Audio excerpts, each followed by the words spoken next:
have a work by Kacy-Ann. Now, interestingly, Kacy-Ann is one of the youngest artists in the exhibition. She's in fact currently a third-year student in the School of Visual Arts. And this work, Seashore Tales, takes a positive look at the environment. In fact, what we do notice about it is that it employs a technique called mola, which, simply put, the fabric is different types of fabric are laid over each other, and they are stitched together, sewn together based on the design and the pattern, and then they are cut out to reveal the different colors and or patterns as per the design of the artist. Over here we have Amoy Smith's work from her final year exhibition. Now this project really speaks to the degradation of the environment. Hollowed Out really looks at what results after we've cut a tree down and we leave the stump or the trunk of the tree in the environment. What happens to it? So she really is asking a question that some of us often ignore.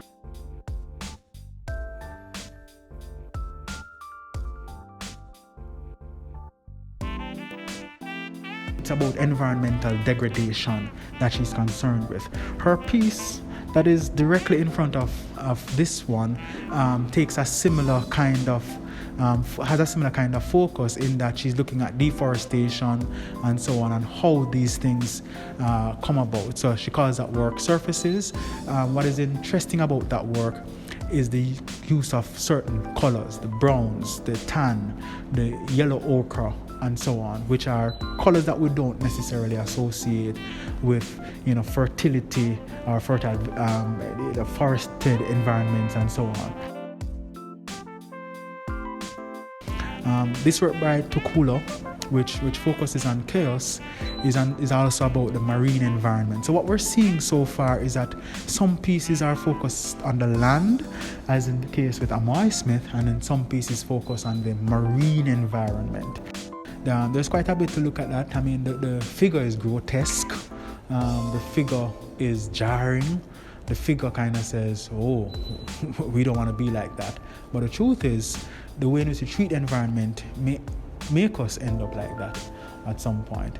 She calls the work stateless, which kind of speaks to perhaps the floating that takes place, of sea things. I remember some time ago there was this project where they released these yellow ducks in the ocean, and to track it to see what happens due to ocean currents. And essentially these things floated all the way around the globe, which means that our garbage potentially can float all the way around the globe.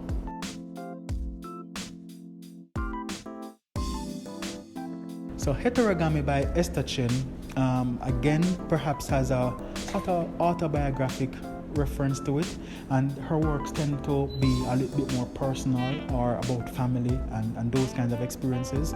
So the inner aspects of it are not necessarily revealed, but it doesn't mean that the work is not something we can relate to. So here we have the rings that we'll find on bottles. We buy a bottle of water, or we buy a bottle of soda or something, and it's there. And interestingly, the anecdote that I have is that these are from products that have been consumed by the artist, and it speaks to me in several ways. One of the ways in which it speaks to me is the fact that we consume the same type of products repeatedly, week after week after week. Some of us, we just like things, some of us just like Pepsi. Some of us, we can go to the supermarket, and even if we're blindfolded, we have a good sense of where in the supermarket our products are located.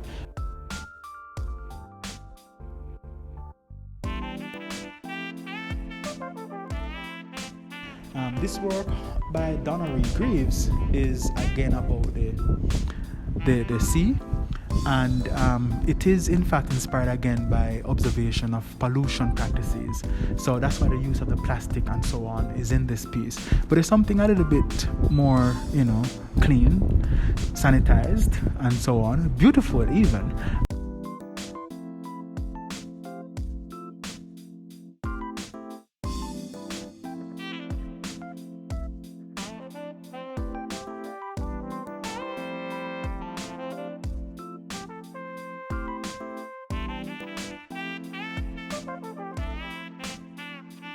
Kacy-Ann Blake's Enchanting Forest sort of repeats what we saw in our first work, in that we do get this sense of just, layering in terms of the technique, the molar technique, but we also get a sense of layering because of the whole forest, the canopies, small trees, big trees, creatures hidden, and so on. So all that's happening. And again, it's really a call for us to observe the environment, observe the beauty in the environment, observe the patterns in the environment, and to have that inspire us to protect this home that we have.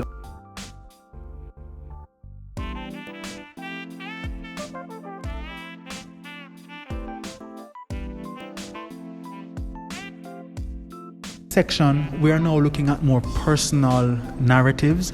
Some of them are about the community, some of them are about, like Kokab's work, ideas of femininity. These works are embroidery thread on linen. It's thread work, it's thread that is used to create the illustrations that are here. And so what we find is, technically, this is a work that is worth viewing close up, with a high degree of intimacy, with just questions and adoration for how it could have all come together. In terms of substance and subject, we see in the titles, and even beyond the titles, the figures, the content of the work, references to surreal compositions that speak to different notions of the feminine.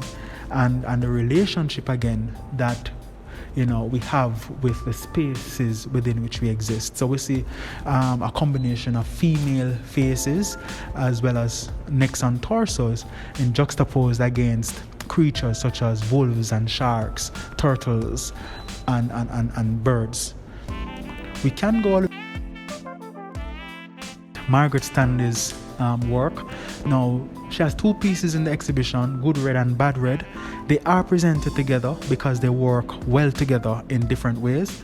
The Good Red, we see references to the red rose feather, red underwear even, edibles, lipstick, laces and the like. In the Bad Red, we see references to rage, blood, fire, and anger and so forth.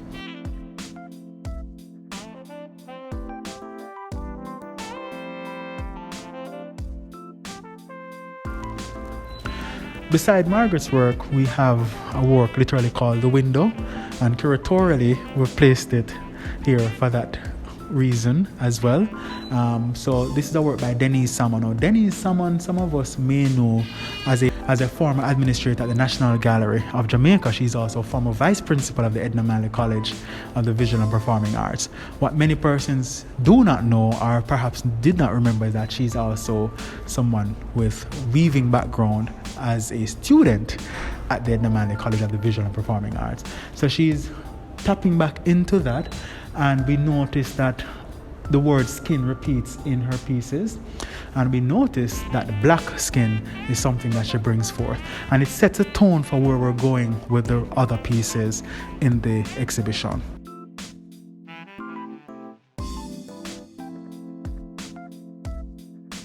So here we have a piece by Khalfani Ra. It's called Coat of Harms with an H, Deadwood and Other Discontents. So the coat of harms is an actual coat in the Jamaican colors of green, gold and black, and we see attached a number of different images: breadfruit, the Negro roast, Idi Amin, former African leader, the images of the Prime Minister of Jamaica, biblical references, mirrors, and so on and so forth.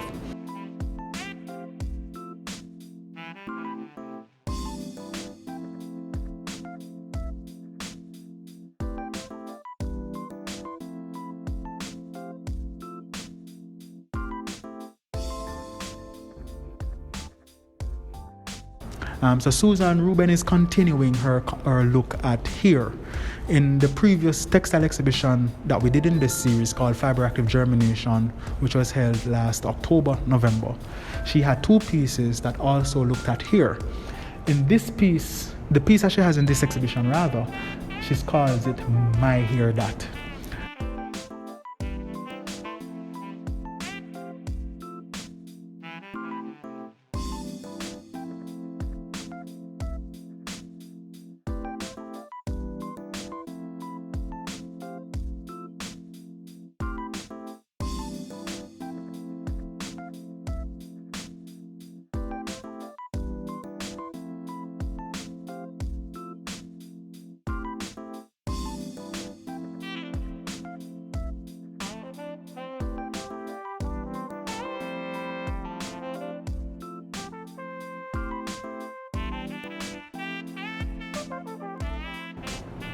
Esther Chin's bubble dress, which is floating, similarly has autobiographical references.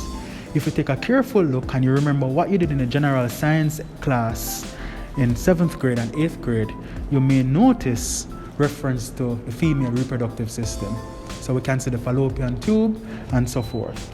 On the back, again, we see references to the kidneys.